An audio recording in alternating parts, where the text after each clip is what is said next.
Muthulakshmi. Muthulakshmi. Okay. So நல்லா போட்டிருக்கீங்க. இன்னும் கொஞ்சம் ஃபினிஷிங் இம்ப்ரூவ் பண்ணணும். நீங்க ஃபர்ஸ்ட் டைம் போடுறீங்களா இல்ல ஆல்ரெடி தெரியுமா உங்களுக்கு? ஃபர்ஸ்ட் டைம் தான் போடுறேன். ஓகே. செயின் ஸ்டிச் இங்க கிளாஸ்ல தான் கத்துக்கிறீங்களா? ஆமா. யாரோட இது பாருங்க, நீட்டா பெர்ஃபெக்ட்டா. இவங்களோடது பாருங்க எவ்வளவு நீட்டா இருக்கு. இது யாரோடது இருக்கீங்களா? ஷர்மிளா பானு. ஓகே. இது யாரோட ட்ரேசிங் பேப்பர்? ஓகே. பாருங்க பெர்ஃபெக்ட்டா ட்ரேஸ் பண்ணிருக்கீங்க. நல்லா இருக்கு. கரெக்ட்டா. இது நல்லா இருக்கு. ஓகே. ட்ரேசிங் பண்ணி பண்ணும்போது நல்லா இருக்கா ஃபினிஷிங்? ரொம்ப ஈஸியாவும் இருக்கு. நம்ம டிரா பண்ணி டைம் வந்து கொஞ்சம் சேவ் ஆகுது. நம்ம டிரா பண்ணி அதுக்கு நம்ம கார்பன் பேப்பர்ல வச்சு திரும்ப அதுல ட்ரேஸ் பண்ணும்போது அது கரெக்டா பெர்ஃபெக்ட்டா அது வந்து பிளவுஸ்ல வந்துட்டு ஸ்டிக் ஆகாது.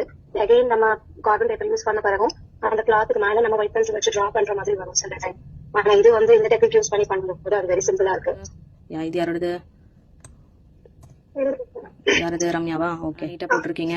நல்லா டைட்டா ஃபிக்ஸ் பண்ணிருக்கீங்க. ஃபினிஷிங் நல்லா இருக்கு. Very good. இதே மாதிரி நிறைய டிசைன்ஸ் போடுங்க. கஸ்டமர் பிளவுஸஸும் போட ஸ்டார்ட் பண்ணுங்க. உங்க name? Priya. Priya. Okay. So Priya first time கத்துக்கிறீங்களா? நெக்ஸ்ட் இது யாரோடது இருக்கீங்களா? ஓகே. யாரது இது? ஹரிணிதா. ஓகே. இவங்க இருக்கீங்களா? எனக்கு பார்த்தோன்னே ரொம்ப பிடிச்ச டிசைன். போட்டு பார்த்தோன்னே ரொம்ப நீட்டா ஃபினிஷ். ஓகே. அதுவும் காயத்ரியோட தான். ஃபைன். ஸோ அதே மாதிரி தான் நெக்ஸ்ட் ஷேப் மட்டும். நீங்க இருக்கீங்களா? ஓகே. இந்த ஒர்க் எல்லாம் பாருங்க ரொம்ப பெர்ஃபெக்ட்டா நீட்டா போட்டிருக்காங்க. ஸ்டோன் செயின் போட்டிருக்காங்க, பீட்ஸ் போட்டிருக்காங்க.